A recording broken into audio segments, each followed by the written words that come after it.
Today I'm replacing the rear actuator for the air conditioning system on my 2004 Ford Explorer XLT. Mine is clicking when I put it to super cold.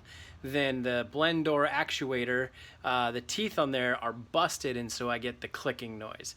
Now, I've seen some other videos on Expeditions, but nothing on the 2004 Ford Explorer, so let's dig in. All right, as you can see, I've already started taking some molding off. I got the kick plate and take that up and pull the kick plate up from right here. And then I went ahead and used my pry bar and pried off the molding here and this top piece here. So next we're gonna pull this back, and you can see that all the AC components are there. The actuator is actually down behind there, in between the motor and the wall. All right, now in the side door, we gotta take off this molding that the seatbelt goes around here. Just gonna lift that out of the way.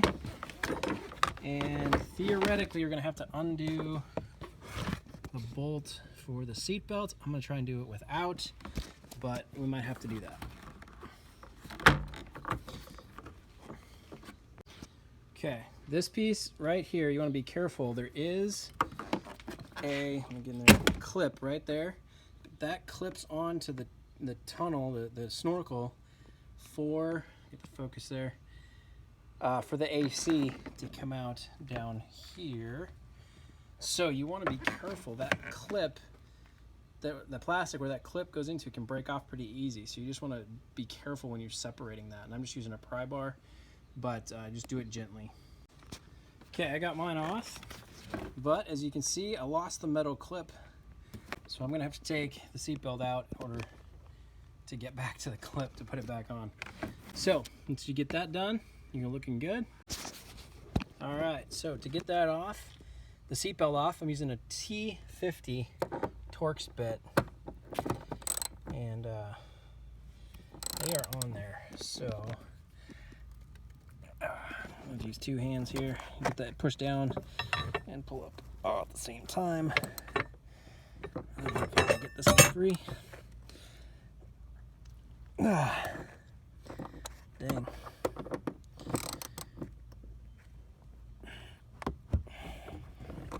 Nope. So I'm just gonna let it go without the clip.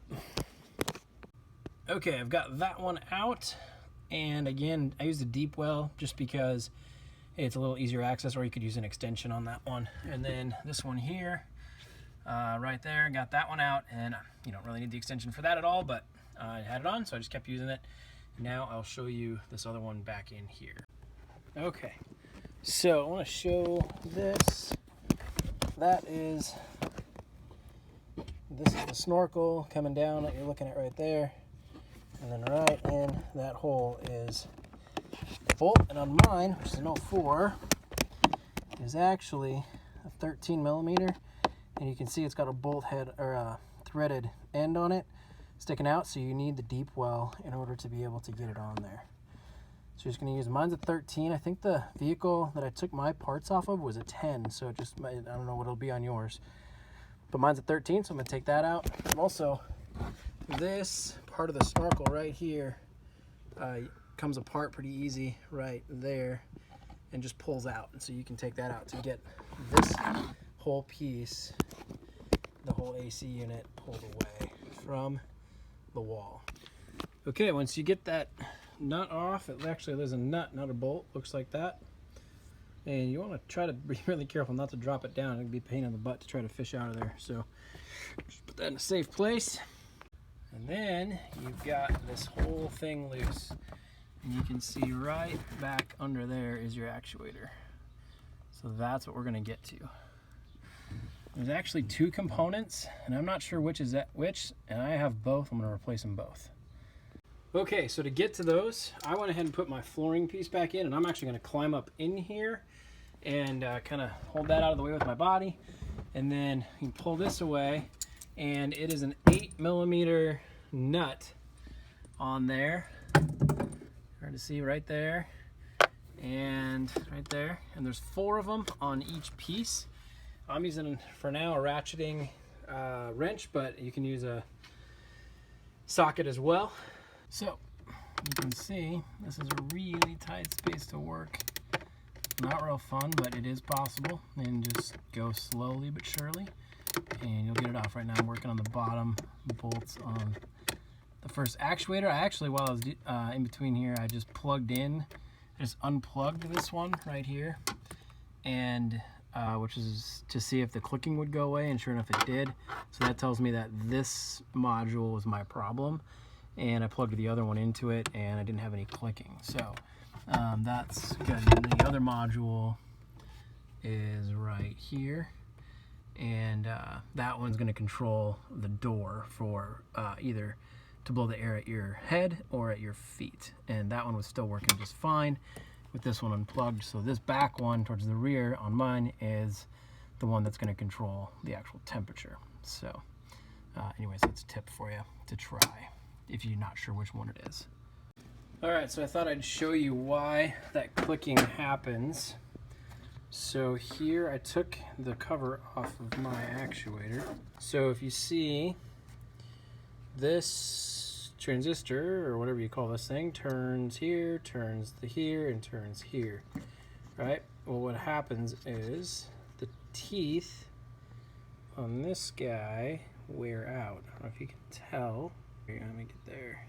But it's worn out. And on this other one, actually, which is kind of funny, because this is the part that I was going to put into it, but you can tell that those teeth are gone. So this is set in there, and it just spins. There you go. See how that doesn't even grab hardly at all. So it's this little piece right here that is the problem.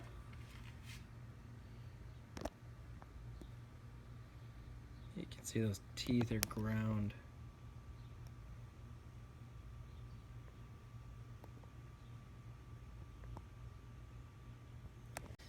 And see if I can move parts from this, which is a slightly different model number, and put them in the one that was in my car. But if I can just get that little piece out of here, if there is one, that'll work great. So that's what I'm gonna try and do. We'll see if it works. All right, here is the moment of truth to see if I can get one of those little sprockets out of this one. I'm guessing, but I think the only difference in these parts is the post that goes into the damper door. This one I think goes to the door to run the damper for feet or head, and this one goes into different posts. It goes in to run and turns the temperature gauge from hot to cold and back.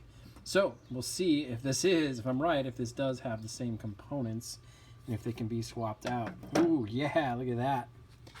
All right, let's see what we got here. This should just lift right off. And that looking good, I think. I'm gonna pull that out. Yeah, look at that, good teeth all the way around, especially on the small part. Sweet. So I got my two components out of another Explorer that I had for parts, and so that's why I have both of these. If you don't have both of them, you're not gonna be able to swap it out, although you might be able to swap out if like you have two and one of them has a bad one of these and one of them has a bad one of these. You can trade out parts and whatnot. So anyway, we'll see if this works here. So I'm going to go ahead, pull that out.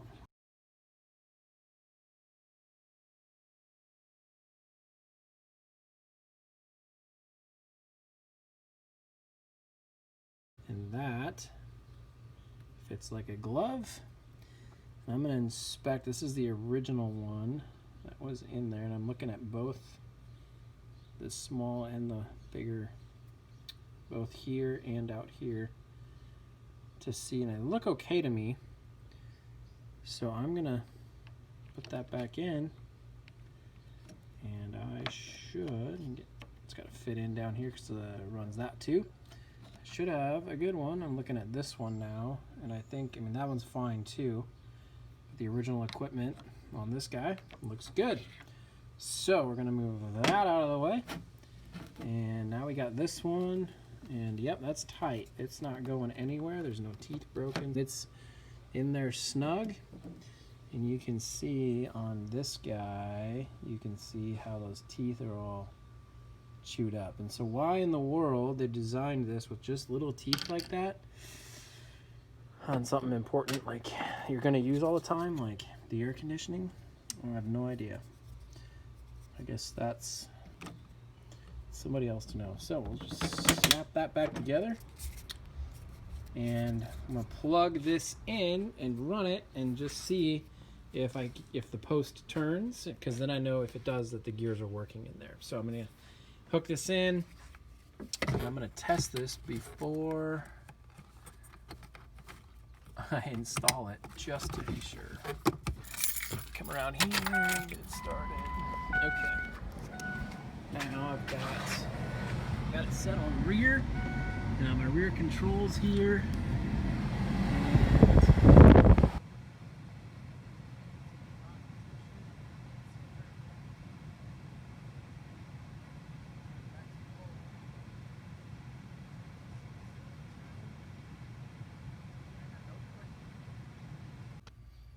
Okay, so I'm getting my last bolt.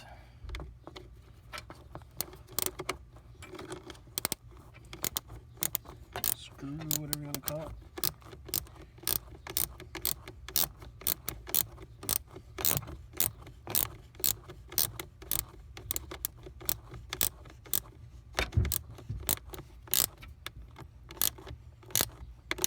And you don't want to over tighten these or you'll strip them out. So just get them nice and snug. And as long as it's not wiggling on the thing, you're good. And then assembly, reassembly is just the same. You're gonna get this post right here up into that hole, and then the screw's gonna go in there, 10 mil, and button it back up. And that's about it. So thanks for watching. Hopefully this video is helpful for you. Saves you some time so you know what is up. Thanks for watching. Have a great day.